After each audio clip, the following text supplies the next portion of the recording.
And so which schools did you end up applying to? Stanford, Harvard, Wharton, MIT, Kellogg, INSEAD, HEC Paris, and a couple others. I applied to 10 schools. In the end, I got into all 10. Hell yeah you did. That's my girl.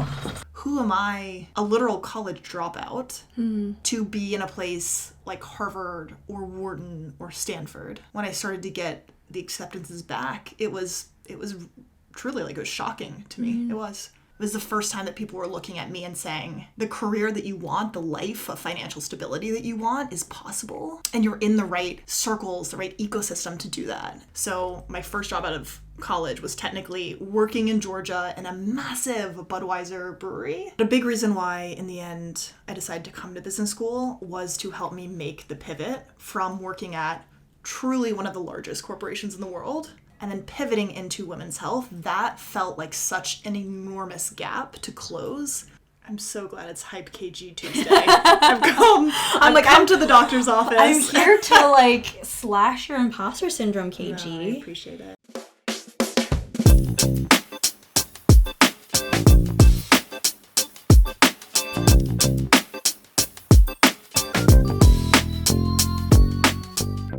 Welcome to Cherie's Corner, a podcast where we dive into the topic of careers and hear from my friends and guests who are killing it in the business world, so we can learn from their lessons, their wisdoms, and their mistakes. I'm your host, Cherie. I'm currently a business school student at Stanford University, and previously I had experience working in tech and venture capital. In this episode, we hear from one of my best friends at Stanford, Catherine Gruneisen, also known as KG. We explore her path from dropping out of college to working and funding her way through undergrad and carving a path from the corporate world to now her own women's health startup. KG is one of those friends who's obviously brilliant, incredibly thoughtful, and will always be in my corner, rooting me on and celebrating our wins together. I feel really grateful not only to have her as a classmate, but also as one of my closest friends here. I'm so excited for you to hear this podcast. Let's dive in. Welcome, KG, to Cherie's Corner. We're so happy that you're here. It's a pleasure to be here. And this is a really special episode near and dear to my heart because you're one of my closest friends here at the GSB. Are you surprised to hear that? I would hope so, because I consider you the same. What is the best pronunciation of your name that you've heard? Oh, best or worst? Up to interpretation. Okay. Not mutually exclusive. Open to interpretation. Let's see. It's funny because you, as a joke, you sometimes call me Cherie, but I've gotten Cherie Luau before. And those are two different things. There's Cherie becomes Cherie, Lu becomes Luau. And I'm how did we get here? How did we get here? And for the official record, it is Cherie Lu. You've heard it here first. Cherie Lau. Well, sometimes I say Luo, which is crazy because I say my name is Cherie Lu, but when I'm on the phone with people, I'm Luo. Yeah. So they can hear the phonetic pronunciation of it. Yeah. And I think it's easier to see as L-U-O. Yeah. Gruneisen's the same, actually. Yeah. Yeah. Do you pronounce it differently for people to... Well, I guess... So you go by KG. I do go by KG. Yes. When did that start? When did that happen? So, it's a good question. Sometime in middle school, people started calling me KG. I've never identified with Catherine. I think part of it is my mom is named Catherine, and I think in a really angsty stage of middle school, wanted my own identity, and I was I'll go by KG. And it kind of just stuck. And I got to a point where I think my mom actually sat me down and was you're graduating from high school. You're heading into the real world. I think you should probably use a more professional name. And I was just but here's the thing. Everyone has an Aunt Catherine or a wacky Kathy in their family. And just any of the other iterations weren't working for me. So KG kind of stuck. Wait, I love KG. It's a little bit bro-y. It's kind of amazing because it feels the nickname that your high school football coach would kind of give you, and then you're in. You're totally in. I like the casual nature of it, and I feel people feel more comfortable around me when they feel that they can call me a nickname. Yeah. If that makes sense. Oh, totally. Yeah. Also, at the company I worked for before the GSB, I feel it was totally a power move, by people to go by their initials. And I know you're not doing it for a power move thing. Like, you've had this for... I'm drunk with power on it. Well, as long as you can remember, right? Like, but then, we had, like, JRs. Yeah. People just signed with, like, an E. Exclusively. Right? No last name. Exactly. It is a little bit of a mic drop. Yeah. Mm-hmm. But I feel like KG is, like, authentically you, but then also is, like, kind of amazingly bro-y. I'm like... I wish I could work with CL, but that's just not the same, you know? Honestly, it's a good brief. We're going to workshop that. Yeah. We're going to come up with a good one. Cherry Low for now, though. Cherry Low? Yeah. Cherry Luau. Honestly, that kind of sounds like a delicious party. It's like a luau that I want to go to, and there's cherries. Theme for our next party? Okay. That was a good question. Okay. On the record. I have never been asked that on Cherie's Corner. Well, I have had multiple people come up to me and say, do you know Cherie? And I was like, do I know her? Okay. Question 2. Beyond a podcaster and a social media extraordinaire, you also have been known to run in the dark web ether of NFTs. Oh, geez. What does your next creation look like? Oh, wow. This is a good one. And I've also not been asked this on Cherie's Corner. It's a great question. It's been up and down for me in terms of NFTs. And I got really into it in 2021. I created my own NFT collection to learn more about the space. I felt like, what are all these vocabulary words? Am I late to the trend? And now we're in a crypto winter. It's just kind of like fluctuated in terms of interest for me, but also like excitement. Yeah. What is next for my NFT collection? I'm really excited about utility NFTs. And this is where, like non-fungible tokens, it's not just digital art, or it doesn't have to be just digital art, but there's some sort of utility or function with NFTs that you can get. So I think once we're out of crypto winter, the application of NFTs is really interesting to me. So, for example, like ticketing for concerts. Like, you can buy a concert ticket, but then with the utility NFT, you have access to, like, memberships. You have access to different perks. Yeah. So I'm like, that's really interesting and can be done on the blockchain because it's, like, written there forever, like, immutable, and you have a record of it in time. So I think, short answer, I don't know yet, but I'm really excited for when things start looking up again for the crypto world. That's really cool. I remember when I was working with a lot of brands on marketing and it was super hot, and using it as a mechanism to unlock a broader value, to your point, was very much where I think a lot of people were starting to think, and I agree, probably represents a lot of the future. Yeah, because I think with utility NFTs, there's less, it's more rooted in value than speculation. Yeah. And of course it's always speculative. You're like, oh, I bought this NFT, and you know, should this NFT for Taylor Swift tickets be $200 or $2,000? Like, obviously there's like market forces at play, but I think in general for just the pure art of it, it feels more speculative than an NFT that has utility attached to it. Intrinsically, yeah. You've been a digital nomad. I want to be a digital nomad. Yeah. Where are we going once we graduate together? Domestic or international? Dealer's choice. I think you and I, because we're a package deal. 2 for 1. Yeah. BOGO. Like, I wouldn't want to go do this by myself. I would be actively offended if you did. Yes, as you should be. We gotta do something nature-y. Like, yes, the world is out there for us to explore. And I know some of your post-grad explorations are coming up soon, which we can talk about later. But, like, domestically, there's still so much beauty in the United States that we have not seen. And I think it calls for more, like, nature-y trips. A lot of, like, camping, hiking, spaces revolving around nature that we can also, like, you know, do work. But then also get out and restore ourselves with the beautiful outdoors. Yeah. What does that mean for us? I would love to do Denali with you. We gotta go to Alaska. Yes. I've never done Yellowstone.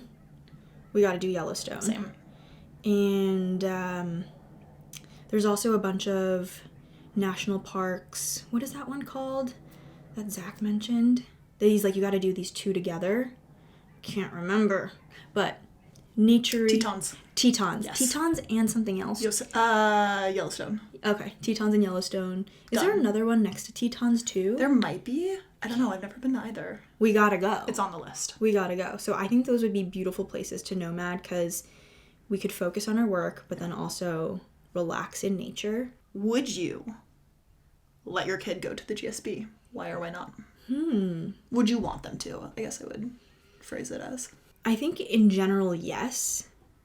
But I've had this conversation over the last week with a classmate of ours about like what would we want for our future children. And they were super prescriptive about wanting their kid or future kids to go to certain schools, to have certain outcomes. And I'm like, is that not the same thing that my parents put on me, the same pressure? Yeah. I would definitely want my kid to figure out their life path for themselves in a way to like have a roof over their heads, right? Like some sort of security in that way. But I'm like, isn't everything that I'm doing to give my child choice? And so, I mean, I wouldn't want them to be like, when they're my age, like financially dependent on like me as a parent. I'd want them to figure out a way for them to earn money and hopefully do what they love. If that means going to Stanford GSB, great. But I mean, you know, when I'm a parent, like I'm going to watch this again and be like, you've got to do all these things and be like a total tiger mom.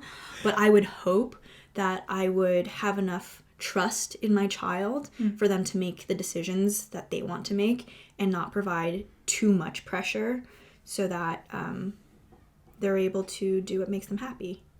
Yeah. So if they want to, yes. I hope I wouldn't be the parent to force that upon them. And, you know, there's something about, like, raising our kids to, like, have values of being like, oh, I want to go to certain places or get certain types of education. But I would hope that I wouldn't force that upon them. Yeah. Beautifully said. What do you think? Would you want your kid to go here? I think the broader question is one you answered, which is, how prescriptive are you about who your child becomes? And I echo your sentiment that we work hard to hopefully be able to give the next generation more choice. Of course, that comes with guardrails of hoping that they have the discipline to, you know, take care of themselves financially, eventually, etc. But if it's within their path and what they want to do, for sure. I think like anything, chapters have ups and downs. There's difficult things about being at the GSB. There's unbelievable things about being at the GSB. And if my kid wanted to go there, I would support them through it and be fortunate that I could understand what they're going through along the way. Put another way, and I don't know if this is a popular opinion, but I don't care if my child goes to GSB or Harvard or any other. I mean, that's a weird statement to say. I don't care if they go to like a graduate school program. Yeah, of any school. I would want them, though, to have the drive to be the best at what they can do. So this is my tiger mom coming out. If they want to be the best artist, the best comedian, the best doctor, the best lawyer, like I don't like the best whatever it is, like child psychologist, great. Just be just push yourself in whatever field that you're passionate in, and only good things and happiness, I feel, will come out of it. And over the weekend, I was having a conversation with a different friend, and we were kind of like lamenting. He was saying like, oh, his friend is now a comedian, and he's able to be a comedian because his dad's a billionaire. You know, he's able to try out this comedy thing and, you know, perform at all these places in New York City because his dad's a billionaire. And then there was a lot of judgment in that conversation towards that friend. But now I'm like thinking about it, like that was what came into my mind when you asked me this question.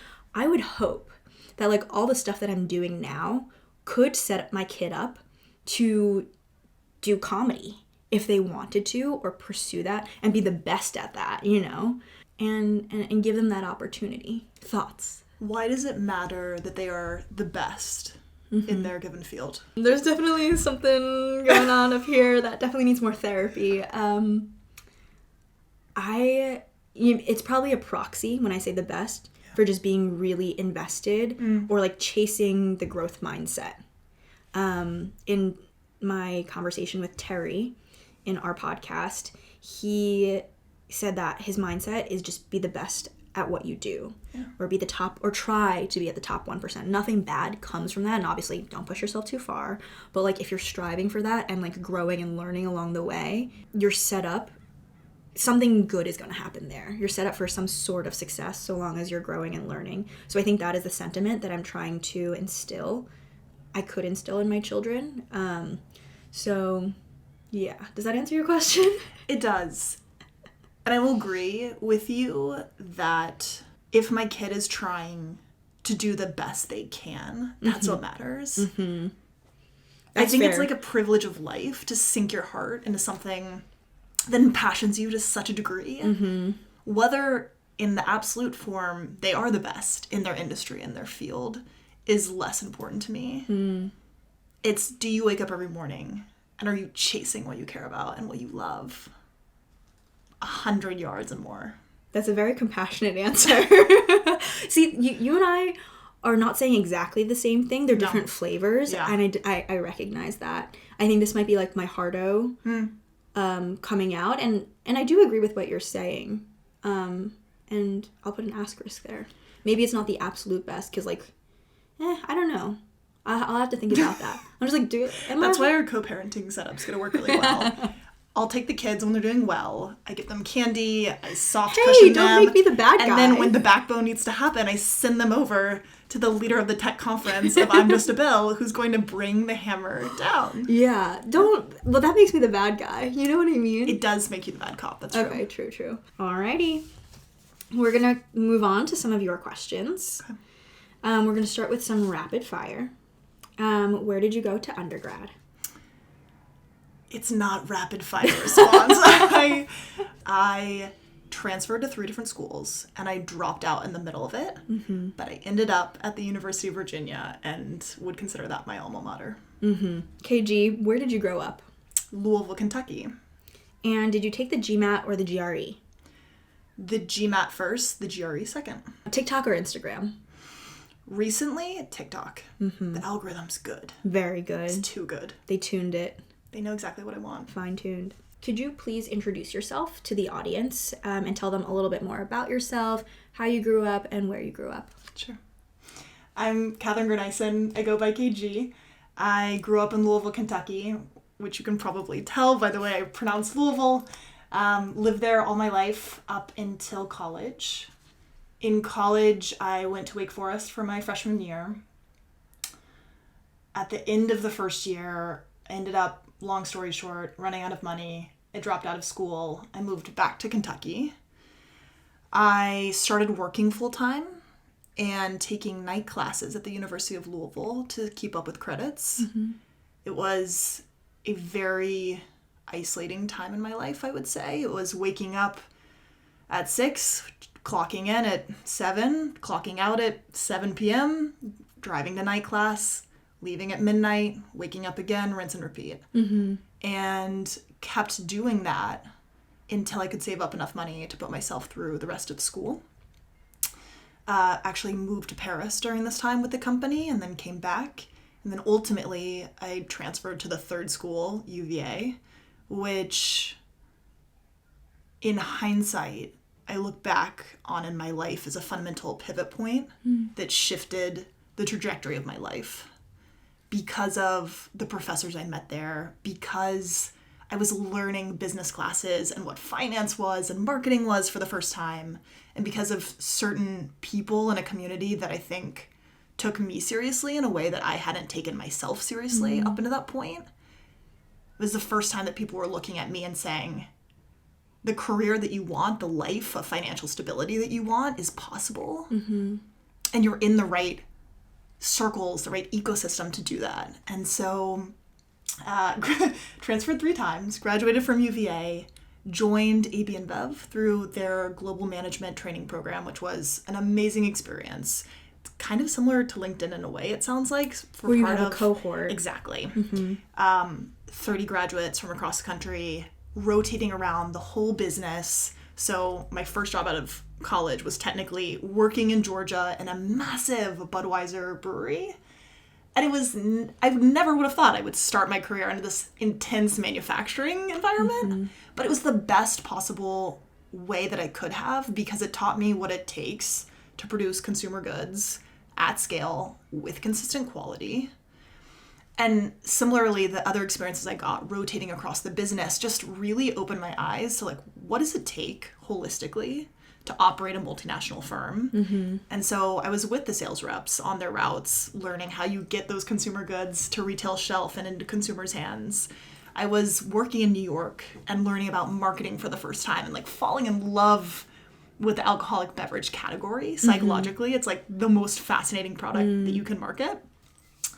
And at the end of it, I ended up joining the craft expansion team, which was a sales team that worked with a lot of the craft breweries that were being bought at the time. This is like circa 2017, 16. Craft beer was booming. Mm. I think AB bought like 8 breweries in a year. It was crazy. And so my job was to go and work with the founders and say, hey, I'm going to help you both scale your business sustainably, but also try to protect you and like get out of your way as much as I can, while also trying to hit very real net revenue goals. Kept moving through the business, led teams in sales, e-commerce, digital marketing, for some of the biggest brands, Corona, Stella Artois, and then most recently was leading Budweiser's communication strategy, which was the dream brand to get to work on. Totally. And so with all of your experience working in the alcoholic beverage industry, what is your alcoholic beverage of choice now? I walked into that question. Or are there craft beers that you have that are your favorite? Or for those who might not know too much about beers, are there ones that you would recommend people to try? So, well, I think Heady Topper by The Alchemist is a fantastic beer. It's very much a hyped beer too, but it's worth the hype. It's really good. I am less of a beer girl these days. I am much more, I'm in my grandfather era. Like all I want is to be sitting by crackling fire, drinking an old fashioned, maybe like a mezcal old fashioned is actually probably my favorite drink right now. Or just like a fat glass of Cabernet, just like a good glass of red wine that just kind of opens up while you're reading a book. With your like slippers on, there's a fire in the background, you're in your flannel pajamas. Cold. I'm chronically cold, so I do have a Snuggie in tow. That sounds delightful, and we got to do that on our nomading journey. Deal. Many nights with crackling fires, warm or cold beverages. Perfect. And slippers on. You have a deal. So KG, you worked at AB InBev for 6 years. Now at the GSB, you're pivoting into women's health. Can you tell us more about that? Definitely. So a big reason why, in the end, I ended up choosing to come to business school, and there was a lot of thoughts that went into that, which I'm happy to talk about, because I did study business undergrad, and I feared it would be a redundant education. Has it been? The first year with the core curriculum it was. The second year, it has not been. But a big reason why, in the end, I decided to come to business school was to help me make the pivot from working at truly one of the largest corporations in the world on some of the biggest brands in the world. Yeah.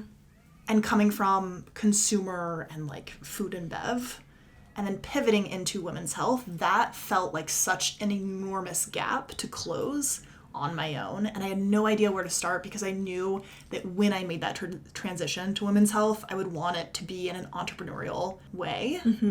And for me, when I did come to the GSB, immediately my feeling of wanting to try to start my own venture and try to make a dent in women's health grew and grew and grew on me. It's very contagious. When we're sitting in Palo Alto, you're surrounded by people who are aspiring to start businesses. And it just gave me the confidence to say, I think I actually might be able to make a difference here and help a lot of women. Because before I came to the GSB, I very much had this mentality of like, who am I?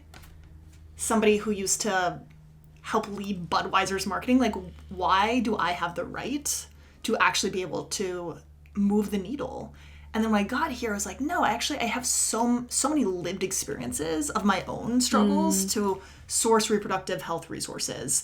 Every conversation I'm having with my friends, it's like in the zeitgeist of women also struggling. And so I started to formalize it, and ultimately had probably 100 customer interviews of saying, like, tell me about your experiences. What has been your lived challenge or, positive experience trying to understand what's going on in your body? And while the stories of this women were always so unique, the through line was always the same. And it was this sense that my reproductive health feels like a black box. And so I started digging in and I was like, okay, well, why is this? And I think you have multiple forces that are really preventing women from having access to reliable resources in the space, whether it's stigma, whether it's a really fragmented industry that's siloed by specialized services, be it fertility versus maternity versus menopause. And you also have a lot of regulation in the space too.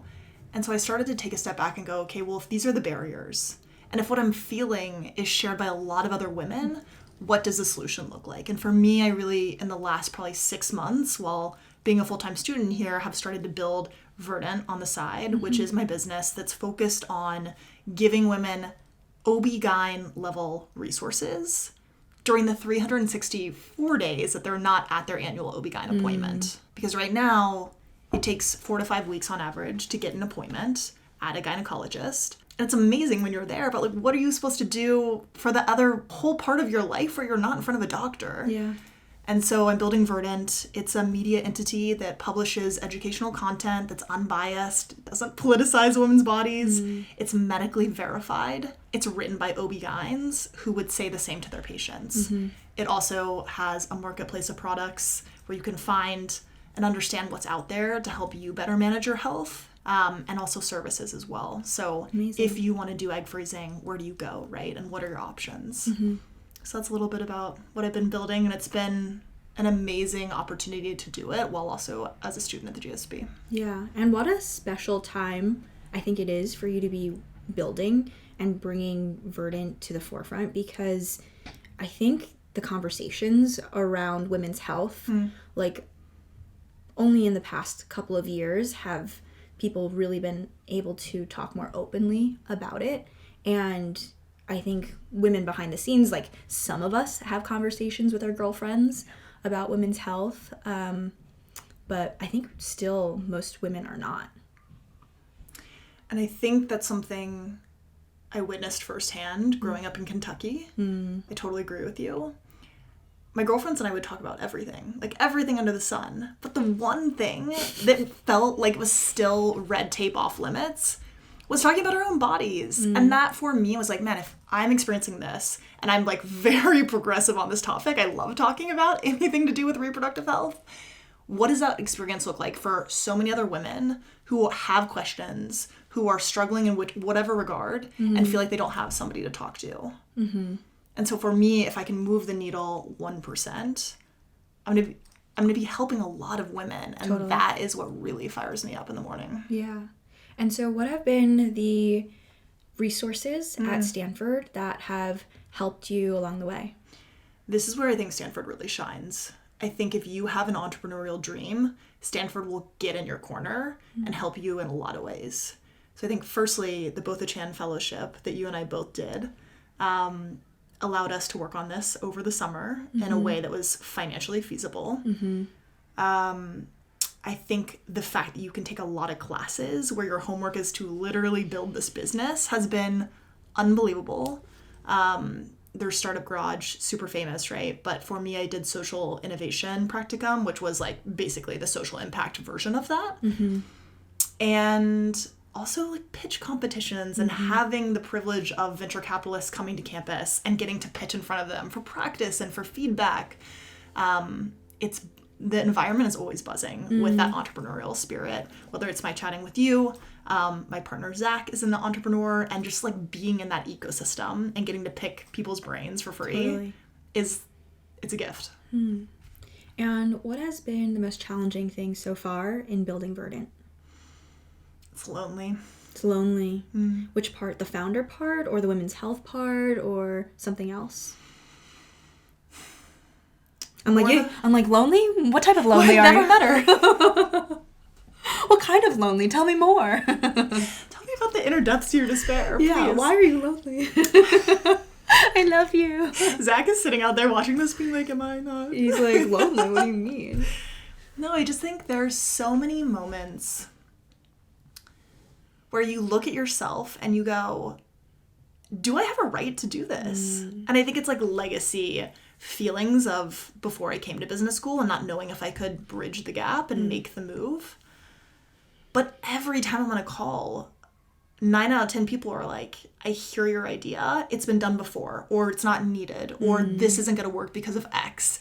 And the only person who is going to cheer you up is looking in the mirror and being like, I have raw belief in myself that this is a problem that I have personally felt and that my friends have. And selfishly, I'm just building something to improve our lives. And I think a lot of other women's too. But having your sole source of encouragement, like at its deepest level, of course I can call my mom and my friends and you all will hype me. But at the end of the day, when you're laying in bed, it's like, it's you and your thoughts. And I don't have a co-founder right now. Doing this from scratch alone, it can have those isolating moments. Totally. I talked to one of my former managers last week, and he's like a very like meditative, thoughtful person. And he and I were talking about imposter syndrome and how to combat that, because I'm going to diagnose you with imposter syndrome, because what the stat is that the people who are most qualified to do what they're doing are the ones who have imposter syndrome. So I'm going to put you in that bucket. I'm imposter syndrome positive. You are. The test has come back and you are imposter syndrome positive. So something, I don't know if it's a mantra, but what my former manager said was that you are right where you need to be. And there is no way you can mess this up. And are you not the best person to do this? Like these, like you said, these are lived experiences. Like imagine being like, I don't know, a guy founder, like trying to do this. I'd be like, with some judgment eyes. Yes, glasses down. But are you not the best person to do this? And why would anyone else have the right, the experience, the qualifications to make a better product for pain points that you feel you have felt day to day, and in you interviewing hundreds of people have unearthed that they felt the same problem as well? I'm so glad it's Hype KG Tuesday. I've come to the doctor's office. I'm here to like slash your imposter syndrome, KG. No, I appreciate it. I mean, of course you can feel it, but I'm like, are you not the best person to do this? Not me, like not another classmate of ours, like you. Yeah.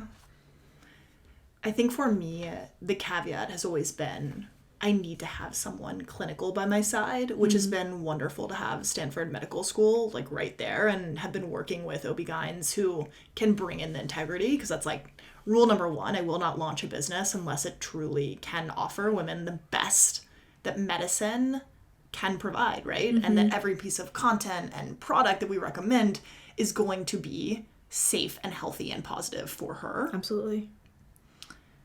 But beyond that, like as long as you have the right cohort in your corner, board of advisors, co-founder, whoever that looks like, I am probably the person. Like I think I really can do this. Yeah. Do you feel lonely as an entrepreneur? Yes, but I think I've gotten to the point, and I haven't always been here, that it excites me. Like I've kind of flipped it in the sense that I'm a content creator. I put myself online. I put my content online. I put myself out there. But I'm doing it in a niche that I feel that I'm currently defining myself.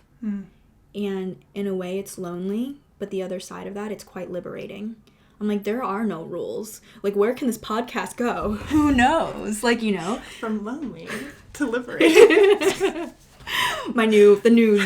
title of my new book coming out. But it's exciting because I'm like, there's so much blank space for me to operate in this area that I'm like, what can happen? Who knows? On the flip side of that, it's like, there's no playbook. So I need to figure it out myself. So I see both sides of it, but more recently I've been more energized by it than before. Yeah. It's so funny giving advice to yourself versus giving advice to someone else, because I sit here with so much awe for what you've built. Oh my God, I sit here with so much awe for what you're building. Obviously, you will be successful as you already have been in life. And I think it's what underscores the importance of having strong female relationships, friendships, regardless of gender. It's just like having the people who can be in your corner. Absolutely. To slap you in the face and remind you of that when you can't see yourself. Yeah. Well, I think for all the people who are watching this podcast right now, who are excited about your vision for Verdant, if they want to get involved to work with you, work for you, intern for you, what is the best way to contact you? LinkedIn DM. Definitely looking to build the team, as Verdant's in a really young place right now and has so much runway. So if the mission resonates or you're interested in getting involved otherwise, would absolutely love to hear from you. Awesome. Yay. Okay. So moving on to the next segment, we're going to talk a little bit more about Stanford GSB and your application process. KG, what was your business school application process like? Was it good? Was it bad? How many schools did you apply to? Let me be the counterfactual of what not to do. I applied to 10 schools. In the end, I got into all 10. Hell yeah you did. That's my girl. Which was shocking for me, but exciting. I think it's important context to understand where I started, which was my senior year of college. I studied so much for the GMAT. I gave up so much my senior year. And I went and I took the test. And you may recall, the GMAT is an adaptive test. As you move through it, and in theory get questions correct, it gets harder. My questions became rapidly easier, and it totally got in my head, and I was like, something's horribly wrong. And I totally flubbed it. Like, I bombed it. Totally froze up. I'd never had something like that academically happen before. And I walked out of there completely defeated. I didn't even send the score to Stanford. I was like, there's no way.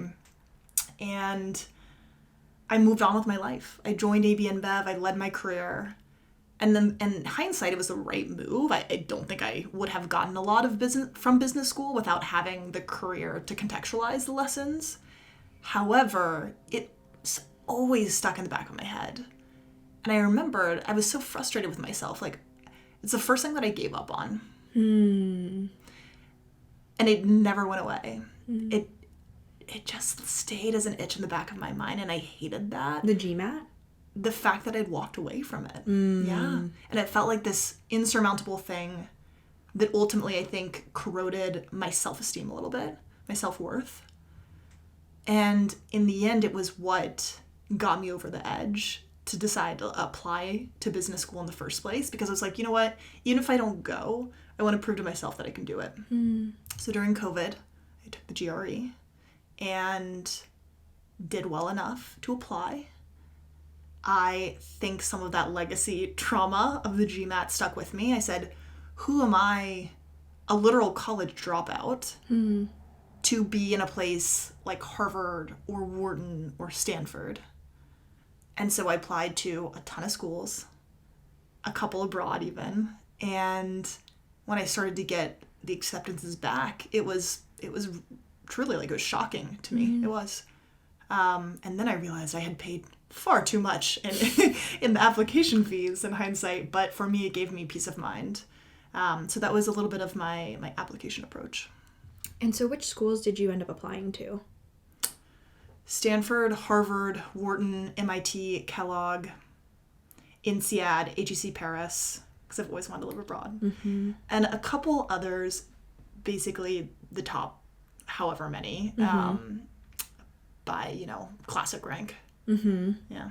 And how did you end up choosing Stanford? Because these are all such amazing schools with pros and cons, and like going to INSEAD. Well, I know INSEAD's not actually in Paris, but like being abroad would be a whole different experience. And I'm sure, of course, you've considered that as you applied to it. Yeah. It wasn't until I went for admit weekend. I walked onto Stanford's campus and I immediately felt at home. Not because it's beautiful, it is. But it was the people. And I will never forget, I was in a little icebreaker kind of breakout with 6 of my future classmates. And before me, I had an Olympian, a Navy SEAL, a trained violinist who had performed in front of thousands. I had unbelievable people in my midst, and it made me look around, and I was like, I'm Catherine, I'm from Kentucky. Like, you know, to a certain degree, I was like, how on earth did I hack my way in here? But I was like, man, if I'm here, to get to learn from these people is the ultimate privilege. And the lives that they had led were so different from my own. It was immediate. I was like, there's nowhere else. Because while it's a really small class, the composition of people are just second to none. Totally. You know? Yeah, it's like a feeling of awe that I think even to this point, now that we're in our second year, still doesn't go away. I'm just like, yeah, there's Olympians in our class. It's crazy. I mean, and rumor had it, Cherie was going to be in my class. And I was like, well, if she's coming, then I must. Yeah. And I guess the last thing I will say is, it's not just the accolades of the people. Like, for sure there are Olympians. True. But there are a lot of people who have led more traditional careers, whether they were consultants or bankers or teachers. But it is their character and the compassion and empathy and charisma that they have that make them still such of a high caliber in my mind. And I was like, that's the people I want to surround myself with and who I want to learn from and have in my life for the long haul. I think they do a really good job, and I'm not quite sure how they screen for it in the admissions process, but I would say, like, our classmates are very good people. Top class. Yeah. And the dean of admissions, something she said when we had admitted students weekend is that she doesn't make mistakes. The team does not make mistakes. Whether you're an Olympian, a Navy SEAL, a woman from Kentucky or Long Island, and a top tier violinist, like they do not make mistakes. So we're right where we need to be. You're right where you need to be, and there's no way you can mess this up. I feel very fortunate for that. Yeah. KG, for those who are applying to business school right now, what is some advice that you would give them? I have a lot of advice from 10 applications. My advice is to play a little bit of game theory. And imagine if you are the admissions officer. Your goal is to make it as easy as possible for them to say yes to you. How do you do that? 3 ways. Number 1, you make it very clear the archetype who you are. So as an admissions officer, you're taking a step back and you're looking at the composition of the class, right? And your goal is to bring in as diverse of a puzzle of archetypes as you can. And I think it's really helpful if you can choose 2 or 3 attributes in your application that you want to stand for, so that an admissions officer is reading your application through and through and they go, got it. Catherine is a resilient person who knows marketing like the back of her hand, and she is from Kentucky. Whatever those things are, making it like a very compact, clear archetype, then makes it a lot more simple to say, okay, looking at, again, the broader puzzle, I don't have a lot of marketers. I don't have a lot of people of these attribute sets. Let's slot her there, perfect fit. Whereas I think it's really easy for you to try to like snowball every great attribute in your life in there and say like, Catherine likes beekeeping, Catherine likes math, Catherine, is extremely tall, whatever those things are. Of course you want to shine, but throwing in more superlatives can actually hurt you, I think, sometimes. Sure. So that's the first one, is figure out what your archetype's going to be and make it really clear in your admissions essay and your full package. Number 2 would be to tell your essay in a narrative format, if it makes sense. I approached the essay so wrong when I started. I wrote it like an academic essay. I was like, hello, I'm Catherine Grunison. Here's the 3 ways in which I'm awesome at this world and cool, impressive things that I did.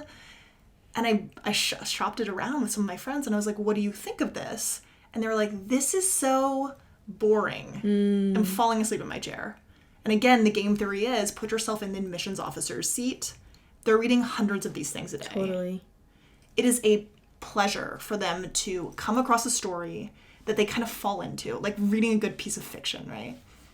And so I rewrote my whole essay, and I started mid-action in the fall of 2008 and told the story of a very specific anecdote that showed rather than told who I was, what my values were. And again, those values compacted and reinforced that archetype I was trying to hit on.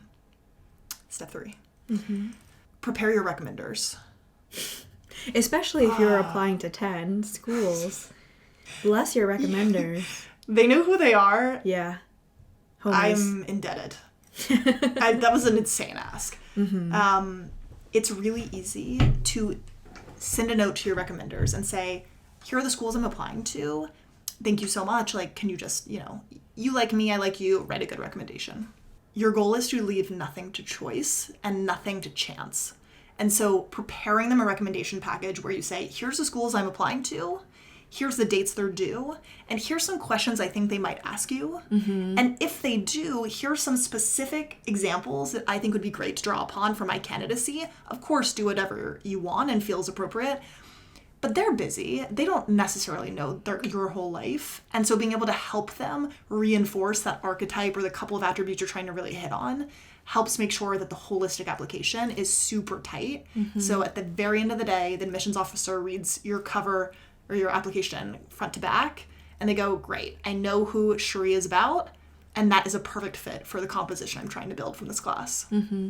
Totally. And when recommenders are sometimes bosses, mentors, like VPs, they're of limited time. So the more that you can help them out with like a packet or like a one-pager that you can give them, I'm sure they're grateful for that as they're trying to write positive things and also things that, we can work on. I agree. Awesome. We're moving on to the next segment, less about MBA applications and more about your MBA experience. KG, what has been your favorite class so far at the GSB? Cherie, I am spoiled on this one. I have 2 of my favorite classes this quarter. Love it. Firstly, Formation of New Ventures. It's taught by a couple of GSB alum, and the whole class is doing a case study each class on a different, usually GSB alumni, who have gone off to start a wildly successful business, and they come back and they teach the case. And so you get to meet the founder. You hear from the founder going, I literally was in your seat. I took this class, and here's how I did it. And I think it falls into the theme of being able to believe that truly you are capable of starting something really powerful. And so that's just been so cool. I think the founders of DoorDash actually are coming on Friday for that class. Very cool. So cool. Yeah, Tony Shu. I'm taking Formation of New Ventures next quarter. I'm so excited for you. I'm very excited happy for us I to got keep it. brief. Yeah. Second class, Fiscal Policy, Keith Hennessy. Damn, she loves her fiscal policy. He's a legend. He is. Legend. Former economic advisor to Bush in the White House. He's just like an iconic teacher. Yeah. He is compassionate, but he'll push you. And like we had this class yesterday that I cannot stop thinking about, where it's like you hear in theory like fiscal policy is a class, like a course title, and you kind of like your eyes glaze over. But then you're in class and he tries to get you to the value-based decisions that you're making about how is the best way to run a country. And that is so fascinating. Like he posed this question to us yesterday and he said, what trait do you think is most responsible for determining your financial success? Is it unfair advantage? Is it luck? Is it effort? Or is it innate abilities? And it was fascinating to hear 40 different students coming from totally different worldviews, different income brackets, different jobs and professions, and views of themselves of how they got there. Sure. Have that type of philosophical debate. And he just, for an hour and 45 minutes, took a step back, helped moderate, but just like it was a moment where we were all learning from each other. And that is just so cool to me. Yeah. So I have Keith for I'm Just a Bill, that class now, and he's just an incredible professor. Do you think I guess the class Fiscal Policy, it sounds like you like that class because it's a mix of the professor and also the topic area where you can discuss economic policy and bring in your own experience, everyone else's own experience with how they grew up, income bracket, their different professions, and really talk about, I guess, a topic that's not really discussed outside of the classroom, really. Yeah. And it's not a type of class that usually comes up in a business school because it is more economic, it is more philosophical.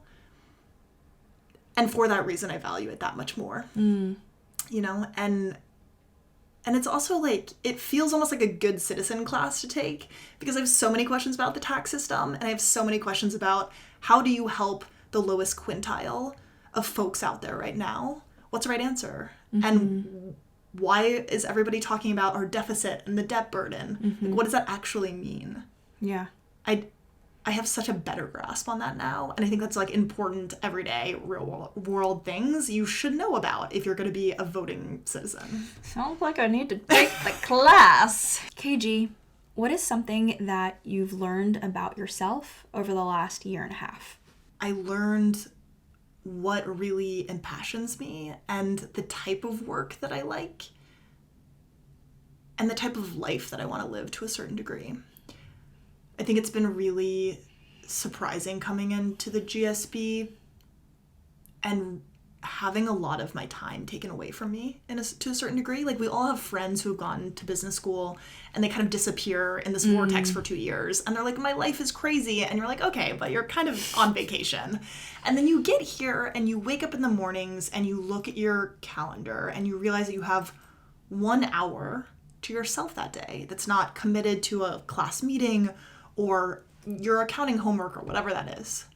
And I think in that hour, you can choose to go for a run or call your mom or work on your side hustle, but those 3 parallel universes don't coexist. And having to choose amongst the few passions that I love so much, staying in touch with my friends, getting to pour myself into hopefully moving the needle on women's health, that is a horrible feeling to me. And it's like, wait, it's like this irony, right? Like, I'm here for a reason to be able to do these things, and yet it's preventing me from being able to do them during the 2 years that I'm here. And so I think I've learned about myself that I really care about being in control of my schedule and getting to prioritize what matters most to me. And I think as part of that, it's taken a lot of extra hours around the clock of like hustling on evenings, not hanging out on weekends, to be able to do the things I care about. And in that process, I think self-confidence has really caught up and been like, I'm capable of doing this thing, you know? It's like a forced prioritization. It's a really, really good way to say that. I'm just repeating what you said, so. Awesome. KG, those are all the questions that I have. I think one thing I'll end with is, for people who are watching this podcast, if there's one thing that you'd like them to take away, from our conversation, what is it?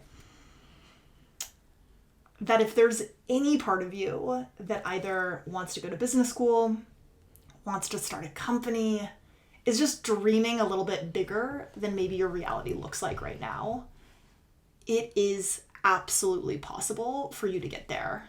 I love it. I love it. Nice job. Nailed it. Did I make you proud? Yeah, you made Mama proud, KG. Thank you for tuning in to this episode of Cherie's Corner. Before we get into the main takeaways of KG's episode, please like, comment, and subscribe.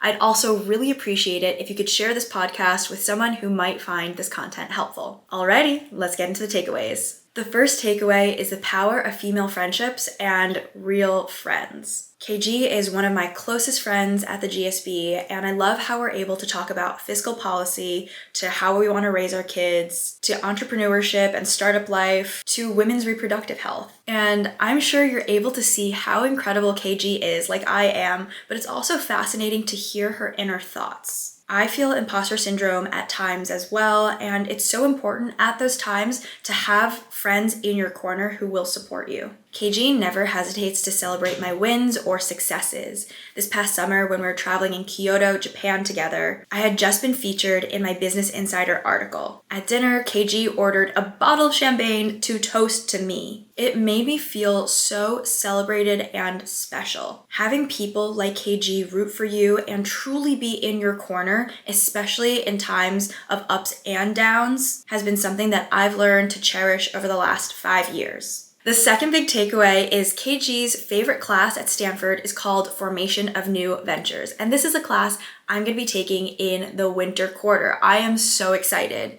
Like she said, this class is structured so that GSB alums who have created companies come back and help teach the class as guest speakers. This is really important, and it goes to show how critical representation is. What I mean by this is that these people who were once in our seats, maybe not too long ago, have graduated and gone on to start these incredibly successful companies. Some are venture backable, some are bootstrapped, there's a whole different array of them. But for me, it shows that what I want to do is very attainable, and it's not just some crazy dream, but people who are in my shoes very recently have gone on to do those things, and it's possible for me as well. Representation matters, and it goes to show what I used to think was impossible is possible. The third big takeaway from this podcast is KG's pivot from AB and Bev to women's reproductive health. Before the GSB, KG led teams at Budweiser, and now she's focusing her own startup on women's health, a space that she personally feels extremely passionately about. Careers are very long, and I go back and forth, quite honestly, on feeling like I have all the time in the world to